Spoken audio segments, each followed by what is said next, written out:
जांसर तहसील में लेखपाल के पद पर सेवाएं दे चुके जय भगवान अग्रवाल ने सिस्टम के भीतर रहकर ही सिस्टम के खिलाफ बगावत का बिगुल फूंक दिया। उन्हें झूठे मुकदमों और आरोपों में फंसाकर उनके ही अधिकारियों ने 17 महीने 6 दिनों तक जेल में रखा।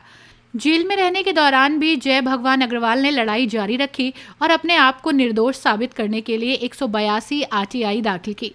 पूर्व पटवारी जय भगवान अग्रवाल ने अपने साथ हुए अन्याय और सिस्टम में व्याप्त भ्रष्टाचार को उजागर करते हुए एक किताब लिखी, जिसका नाम उन्होंने अफसरशाही एक अनसुना सच रखा।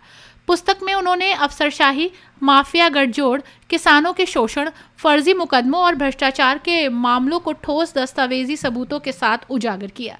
इसमें बताया गया कि किस तरह कुछ अधिकारी माफियाओं के साथ मिलकर सरकारी संपत्तियों का दुरुपयोग करते हैं, किसानों की जमीन और फसलें लूट ली जाती है और ईमानदार कर्मचारियों को झूठे मामलों में फंसाया जाता है। किताब में ये भी दावा किया जाता है कि सच्चाई सामने लाने वालों को डराया धमकाया जाता है और फर्जी मुकदमों के जरिए जेल भेजने की कोशिश की जाती है। सभी तथ्य, प्रमाण और साक्ष्य क्यूआर कोड के माध्यम से भी देखे जा सकते हैं, ताकि किसी को ये कहने का मौका ना मिले कि आरोप बिना सबूत के हैं। जय भगवान अग्रवाल ने कहा कि इस पुस्तक को उन्होंने सिर्फ अपनी पीड़ा बताने के लिए नहीं, बल्कि देश की आम जनता, किसानों और ईमानदार लोगों की आवाज़ बनने के लिए लिखा है। उन्होंने मांग की कि पूरे प्रकरण की निष्पक्ष जांच कराई जाए, दोषी अधिकारियों और माफियाओं को सख्त सजा मिले और उन्हें और उनके परिवार को सुरक्षा प्रदान की जाए। अग्रवाल ने यह भी संदेश दिया कि सच्चाई के साथ खड़े रहने वाले व्यक्ति को दबाया नहीं जा सकता और ये पुस्तक उन लोगों के लिए भी प्रेरणा है जो परेशान होकर हार मान लेते हैं। आपका परिचय? मेरा नाम जय भगवान अग्रवाल और मैं जनपद मुजफ्फरनगर में लेखपाल, जिसे आम बोलचाल की भाषा में पटवारी कहते हैं, के पद पर रहा। आपने पुस्तक लिखी है और आज प्रेस वार्ता की है, बताइए इसके बारे में। मैंने एक पुस्तक लिखी है, अफसरशाही एक अनसुना सच। ये पुस्तक मैंने इसलिए लिखी है कि यदि मैं ये कहता कि कोई आईएएस या जिलाधिकारी लूट कर सकता है तो कोई इस बात पर विश्वास नहीं करेगा। यहाँ आईएएस पीसीएस अधिकारियों ने यहाँ लूट की है, और क्यों की है?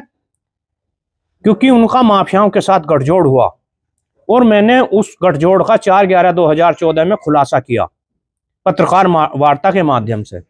तब इन्होंने एक महाभूमि घोटाले का फर्जी पहाड़ खड़ा करके शासन, सरकार और समाज को झूठी चीजें बताई और उसकी आड़ में अनेक फर्जी रिपोर्टें बनाई, फर्जी मुकदमे कराए, फर्जी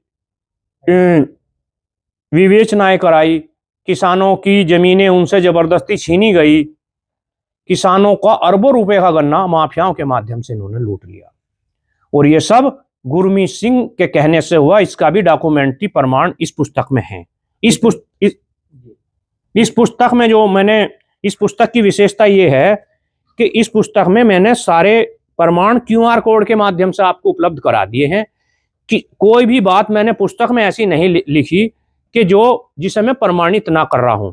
इस प्रकरण के लिए मैंने जांच के लिए अथक प्रयास किए, सीबीआई जांच के प्रयास किए, माननीय मुख्यमंत्री जी से मिला, लेकिन इस देश में अधिकारियों के खिलाफ जांच भी नहीं होती है। कार्रवाई की बात करना तो दूर, और किसी सरकारी कर्मचारी के लिए ईमानदारी से काम करना इस देश में कितना दुष्कर है, यह पुस्तक पढ़कर आपको यह भी जानकारी मिलेगी कि अधिकारी किस तरह से यहाँ पर कार्य करते हैं।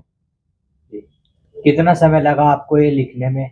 मैंने 11 वर्षों तक सबूत इकट्ठा किए, आरटीआई में किए, और उन सबको इकट्ठा करने के बाद और अपने आप को पाक साफ घोषित करने के बाद, चूंकि मेरे खिलाफ इन्होंने आरोप लगाए तरह तरह के कि आपने आवंटन कर दिया, हजारों बीघा जमीन के पट्टे काट के अपने घर वालों के नाम कर लिए, और मुझे जब आरटीआई में इन्होंने सूचना दी तो बताया कि आपने कुछ नहीं किया। मुझे संपत्ति, मुझे दुष्प्रचार में मुझे गैंगस्टर बनाया, हिस्ट्री शीटर बनाया, और 19 क्रिमिनल केस 3 महीने के अंदर लगाए। मैंने सारे सबूत लगाए। किस तरह से आप पढ़कर आश्चर्यचकित होंगे कि किसी व्यक्ति को दबाने के लिए अधिकारी किस हद तक जा सकते हैं। आप तो सिस्टम में थे, आप सिस्टम से क्यों भिड़ गए थे, क्या मामला? मैं सिस्टम में था, लेकिन मैं अपनी आत्मा क्यों बेचूं? सिस्टम में रहने का अर्थ ये नहीं है कि मैं गलत काम में साथ दूं। सिस्टम में रहने का अर्थ ये है कि संविधान, कानून और नियम से काम करूं। अब अगर किसी को बुरा लगता है तो वह जाने। ठीक है। अपनी राय हमें कमेंट बॉक्स में ज़रूर दें। ऐसे ही लेटेस्ट अपडेट्स के लिए हमारे चैनल रॉयल बुलेटिन को लाइक, शेयर और सब्सक्राइब करना ना भूलें।